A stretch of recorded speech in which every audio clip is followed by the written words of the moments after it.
easy to sing that in here, isn't it? Easy to let our light shine when we're people who get it. We might have a spark of the light within them as well. It's harder to let it shine out there, past Park and State. Out in our worlds that compete for things that promise fulfillment. In fact, religious institutions, Christian, Jewish, Muslim, Buddhist, you name it, they're not usually the first place that people go now searching for delight or joy. Coffee shops and bookstores are crowded on Sunday mornings. The games start at noon. And while worship is optional, kids' sports team practice is not. For the spiritual among us, worship, however we do it, is the most important thing we do. Worship and the powerful art of singing in worship is where we inhale God's love and grace so we can be sent forth to exhale that love and grace in a world that so desperately needs it. Now, we that are in charge of church, we worry about our style of worship. Oh, you ought to go to their cocktail parties. They'll argue till the cows come home about who does it right. What songs are most appropriate? We argue over the relevancy of the classical genre and the theological depth of contemporary efforts. But I submit that the strength of the faithful will be determined not by what songs are sung, but what the singing inspires them to do in the world. Neither traditional or modern spiritual music is wrong. But when either are done with more concern with form than substance, they neither do what worship is supposed to do. Light our fire so we can then bring light to the world. True worship, the singing for our very lives, we sing because we cannot keep from singing, should lead to a reordering of those lives. So those who have, share with those who need. Those who are free, loosen the bonds of those who are yoked with injustice. Those who have shelter, extend it to those who have no place to lay their head. What concerns the Holy One is not our reinvention of worship and music, but how worship and music reinvents us. Now, every Friday, Saturday, or Sunday, across our country, we all go to our places of worship. Our churches and temples and mosques are filled with good people. And during those worship times, our city seems like a good place. Yet our city is not always a good place for everyone. Our city tries to hide the homeless. One of the families in our church has taken in Michael, who used to live under Highway 8 overpass. The police moved his home of boxes and sleeping bags because a woman drove by and she said it offended her children to see him there. So we hide him away. Prejudice makes every day more difficult for minorities. The working poor have it hard. The mentally ill fall through the cracks. The distance between the haves and the have-nots keeps growing, and we all know which parts of town to avoid. For all the progress made, I still don't make as much as if I was a man standing here.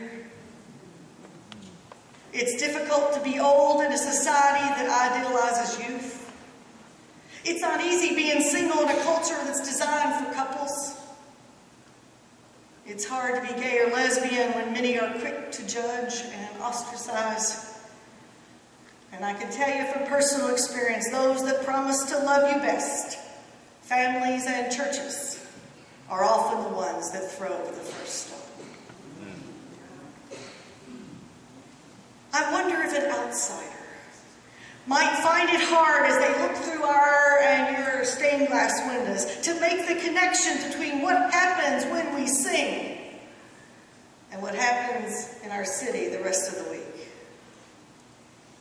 When we stop letting worship trouble our conscience, when we stop letting music stir us to action, then we can keep our distance from the Holy One.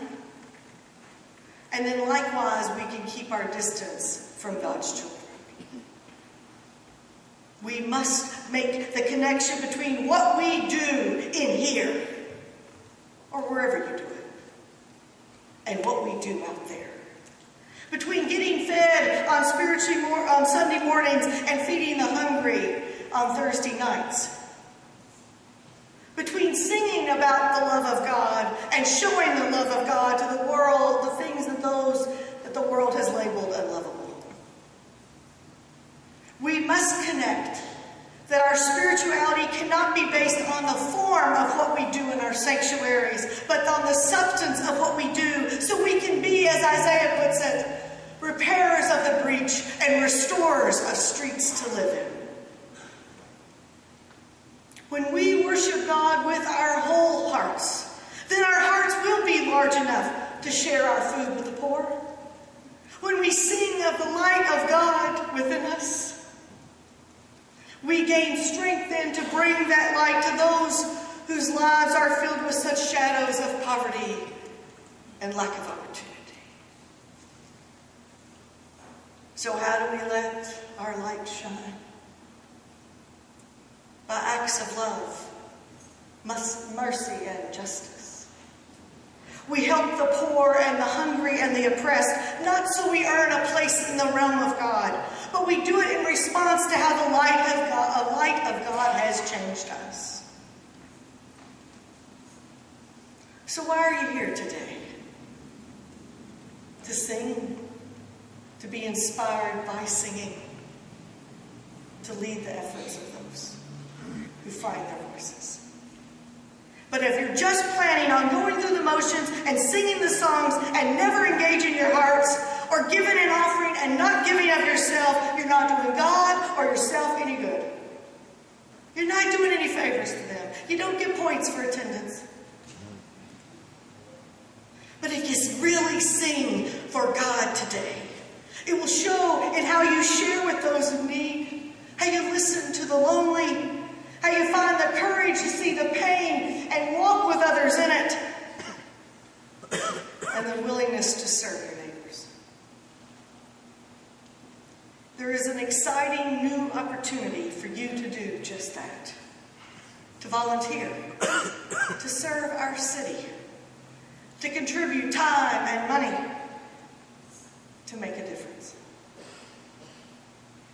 If you pull out the flyer that's in books and then the pews in front of you, this is the new announcement of the Norma Pfriem Urban Outreach Initiatives. It looks like this. Everybody see it? Put your hand on it. This is a volunteer-driven organization in our city. It's designed to bring hope to our community through service and support programs. Now look on the back. These are the things we need your help with. These are the things that you need too. A food pantry, a clothing closet, Project Learn, our after-school tutoring program that's coupled with a children's cultural center, so they can learn the music and arts because our public schools are not teaching them.